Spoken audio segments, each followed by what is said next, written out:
عزیز طلباء و اساتذہ کرام، یہ ساری باتیں، پورا پروگرام آپ کا صبح سے چل رہا ہے۔ آپ نے بچوں کے ان نظموں کے اندر بھی یہ ساری باتیں سنی ہیں، اور معاذ یوسف صاحب دعوت برکاتہم نے تو یہ پوری تاریخ اور پوری ہسٹری میوات کی بہادری کی آپ لوگوں کے سامنے بیان کی ہے، اور وہ کوشاں ہیں اس بات میں کہ اپنی نیو قوم اور علاقے کے لوگوں کی اس ماضی کی تاریخ کو یاد کیا جائے اور اس کو قلم بند کیا جائے، کتاب کے اندر اس کو مرتب کر لیا جائے۔ تو بہت اچھی بات ہے، میں بہت پسند کرتا ہوں اس بات کو کہ ایسے نوجوان قوم کے اندر ہونے چاہیے کہ وہ اپنے اسلاف اور اپنے اکابرین اور بزرگوں کے حالات اور واقعات کو کسی کتاب کے اندر قلم بند کر کے رکھیں، تاکہ آنے والی نسلوں کو پتہ چلے کہ ہمارے اکابرین نے کیا کیا قربانیاں ملک کے خاطر دی ہیں، تاکہ ان کے اندر وہ جذبہ، وہ شعور قوم کے نوجوانوں کے اندر بھی پیدا ہو۔ آپ ہی قوم کی ان سپوتوں کی اولادیں ہیں، ان کے پوتے ہیں، ان کے بچے ہیں، ان کی ذریتیں ہیں، جس قوم کے حالات ابھی یوسف صاحب نے آپ کے سامنے بیان کیے۔ لیکن یہ ساری چیزوں کا تعلق وہ ایمان کی مضبوطی سے ہے۔ جتنا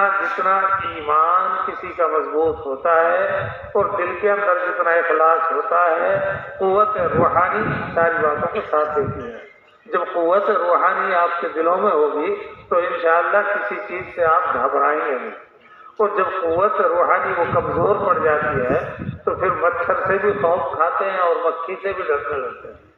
ورنہ کیا مچھر، کیا شیر، کیا جنگلی جانور، انسان کسی چیز سے اللہ کی ذات کے علاوہ کبھی نہیں ڈرتا۔ اللہ کی ذات کے علاوہ اللہ کی ذات کا خوف ہی اس کے اندر ہوتا ہے، باقی یہ ساری چیزیں کوئی معنی نہیں رکھتی،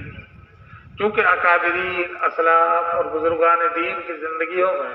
آپ پڑھتے رہے یہ کتابوں میں ماشاءاللہ علم دین حاصل کر رہے ہیں۔ اکابرین نے شیروں کی سواریاں کی ہیں، اکابرین نے دریا پر سفر کیے ہیں، یہ جہاز رانی، یہ کشتیاں نہیں کی، جنگلی شیروں کے اوپر بھی اکابرین نے سفر کیا ہے۔ کیوں؟ وہ جنگلی جانور ایسا ہوتا ہے چیر پھاڑ کرنے والا، اگر علاقے بھر میں ایک آ جائے تو پوری حکومت پریشان ہو جائے، کسی نہ کسی طریقے سے بھائی اس کو پکڑنا، اور ہم کمزور دل لوگوں کی نیندیں اڑ جاتی ہیں، ایسا نہ ہو کہ رات میں ہم پر حملہ کر دیں۔ اور وہ اکابرین بغیر کسی لگام لگائے، بغیر کسی رستے اور کوڑے کے وہ شیروں پر سواری کرتے ہیں، آتا کتابوں میں یہ بات ہے۔ تو وہ کیوں؟ ان لوگوں کا ایمان اور یقین وہ اللہ کی ذات سے وابستہ تھا، وہ اتنا مضبوط تھا، نہ وہ تیر سے گھبراتے تھے، نہ تلوار سے ڈرتے تھے، نہ بندوق سے ڈرتے تھے، وہ کسی سے نہیں ڈرتے، وہ صرف ڈرتے تھے کہ موت کو ایک وقت آنا ہے، وہ چاہے ہم جہاد میں اس کو لڑ کر کے ختم کر لیں اور چاہے بستر پر لے کر آنا حرام ہے، یہ یقینی بات ہے۔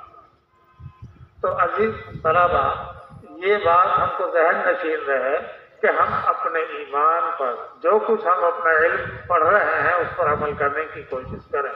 اور اکابرین کی روایات کے اوپر ہم پابندی سے عمل کریں،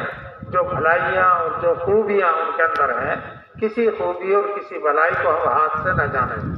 چاہے وہ ہمارے اساتذہ کرام ہو، چاہے ہمارے قوم کے دیگر اکابرین ہو، وہ کوئی بھی ہو، جو کوئی بھی اچھا کام آپ کو نظر آئے وہ کسی کے ذریعے سے آئے تو وہ اپنا لو، یہ کہ ہم اس کو اپنا کے چلیں گے تو وہ خوبیاں، وہ صفات آپ کے اندر جمع ہوتی رہیں، اور اگر آپ نے ساری باتوں کو نظر انداز کیا تو پھر ہم خالی ہاتھ رہیں، اور جو خالی ہوتا ہے نا بھائی وہ خالی بجتا ہے، ہوتا کچھ بھی نہیں ہے۔ بھائی میوہ کی مثال ہے، کھوکھلے چنے باز سے زیادہ ہیں،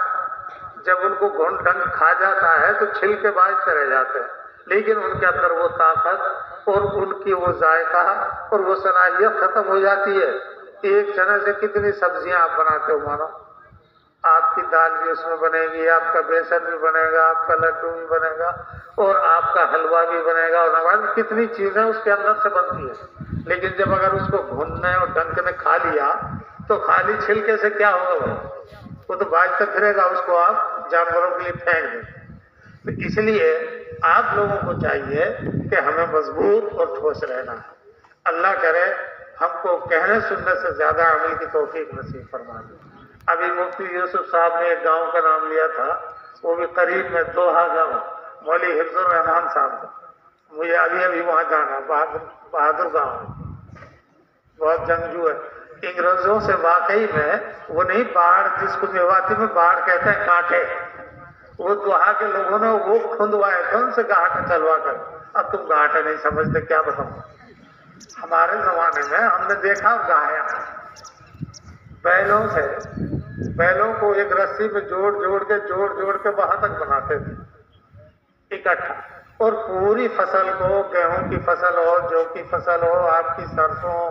چنے ہو، ان کے اوپر ان کو گھماتے تھے گول گول دائرے میں، اور اس فصل کو اتنا گہاتے تھے وہ بیل، اپنے پیروں سے رونتے تھے کہ بالکل باریک کر لیا کرتے تھے۔ اس کو گائٹا میواتی میں کہتے تھے،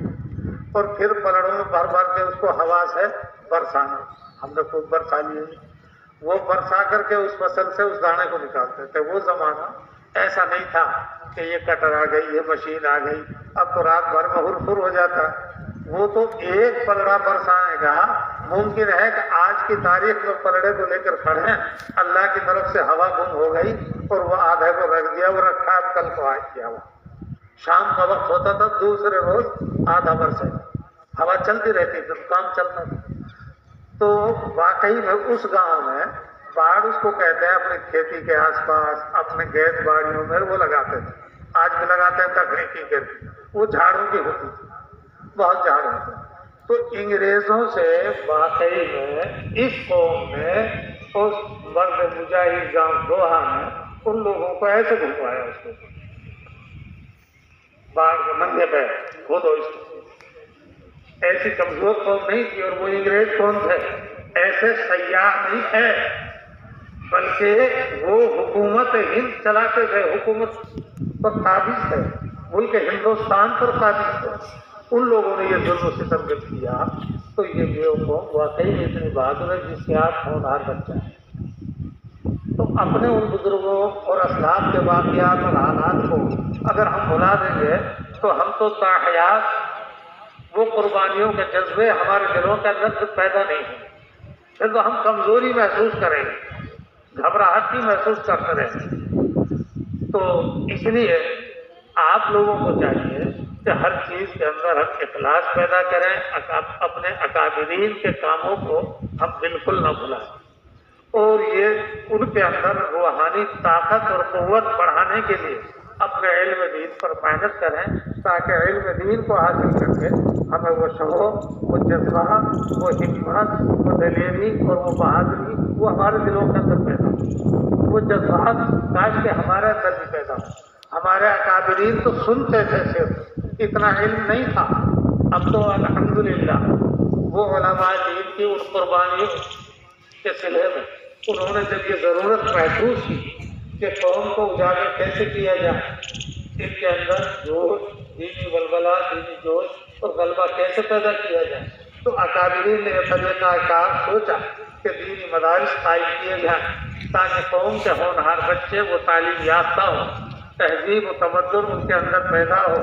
جب وہ ان کے اندر صلاحیتیں پیدا ہوں گی تو انشاءاللہ وہ ہر باطل سے ٹکر لیں گے، اور انشاءاللہ یہ غالب ہو کر رہیں گے اور باطل مغلوب ہو کر رہے گا۔ تو اسی قوم کے آپ بچے ہیں، اللہ سے دعا بھی کریں اور یہ کوشش بھی کریں کہ انشاءاللہ دین کی ہر بات کو ہمیں اپنانا ہے، اپنی زندگیوں میں داخل کرنا ہے، اور اپنے بزرگان دین اور اپنے اسلاف کے طریقوں کو اور ان کی سنتوں کو اپنی زندگی میں داخل کرنا ہے۔ کرو گے انشاءاللہ؟ ہاں، بزدل رکھنا یہ غیروں کا کام ہوتا ہے، مسلمان صاحب ایمان کا بھی بزدل نہیں ہوتا، وہ تو غیر وہ بزدل ہوتا ہے، سست ہوتے ہیں، کاہل ہوتے ہیں، لیکن مسلمان کا کام یہ کبھی نہیں۔ آپ سنتے نہیں، واقعات کو پڑھتے نہیں کتابوں میں، صحابہ کرام رضوان اللہ تعالیٰ علیہ اجمعین کے سامنے جب وہ کفار و مشرکین سے بھی جب لڑتے تھے اور آپس میں تلواریں بازی تھی، تیر اور تلواروں کی جنگ ہوتی تھی اس وقت میں زیادہ تر آمنے سامنے سے۔ اگر کسی مسلمان کو جب تیر اور تلوار لگتی اور وہ شہادت کا درجہ ان کو نصیب ہوتا تو اس وقت میں وہ یہی کہتے تھے فزت برب الکعبہ، اللہ کی قسم بس میں تو اب کامیاب ہو گیا۔ دیکھیے اپنے آپ کو صحابہ کرام کامیاب سمجھتے تھے، کیوں؟ اللہ کے نبی صلی اللہ علیہ وسلم کی ایک ایک سنت اور ایک ایک فعل، ایک ایک طریقہ، ایک ایک ادا صحابہ کرام نے اس کو اپنا لیا تھا اپنی زندگی، اس لیے انہیں کوئی گھبراہٹ نہیں، بالکل وہ اسی طرح سمجھتے تھے کہ اگر ہم شہید ہو گئے تو تب بھی ہم غازی ہیں، کامیابی سے محروم تو رہنا ہی نہیں ہے، اور اگر ہم جیت گئے تو تب بھی ہم فاتح کہلائیں گے، یا تو شہید ہوں گے یا فاتح ہوں گے، ہر حال میں دونوں ہاتھوں میں لڈو۔ تو یہ جذبہ ان کے اندر ہوتا تھا، ٹھیک ہے؟ تو اس لیے آپ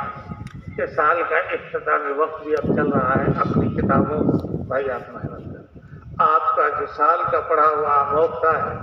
اس کو چیکنگ کے لیے اکابرین، یہ آپ کے اساتذہ کرام جو آپ کے ممتحن حضرات جو بلائیں گے باہر سے، وہ آئیں گے، وہ آپ کو چیک کریں گے، پرکھیں گے کہ ان طلباء نے کیا لکھا اور کیا سیکھا اور کیا پڑھا۔ تو اس لیے آپ کوشش کریں اس بات کی بھی کہ انشاءاللہ ہم ہر ایک دوسرے سے نمبرات حاصل کرنے میں بھی سبقت لے جائیں، کہیں کمزوری کا مظاہرہ اپنا کریں،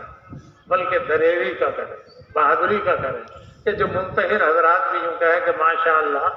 عزیز طلباء نے بہت محنت کی ہے۔ بھائی دیکھیے اگر آپ محنت نہیں کریں گے تو پھر کیا ہے، وہ یوں کہیں گے کچھ نہیں پڑھائے بچوں، آپ کو بھی خوشی ہوگی، آپ کے والدین سنیں گے تو انہیں بھی خوشی ہوگی، اور جب آپ کے نمبرات نہیں ہوں گے تو آپ کے دل خود بھی مرعوب ہوگا،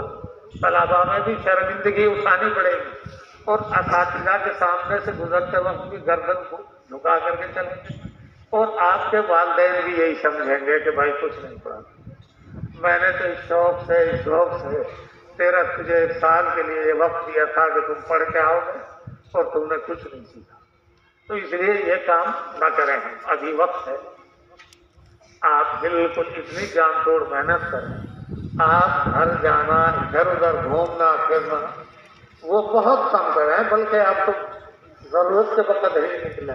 ورنہ اپنی کتابوں سے چمٹے رہیں۔ دیکھیے بہت بڑا احسان ہے اللہ کا، آپ کو سارے علم وہ کتابوں میں آ گیا، موجود ہے،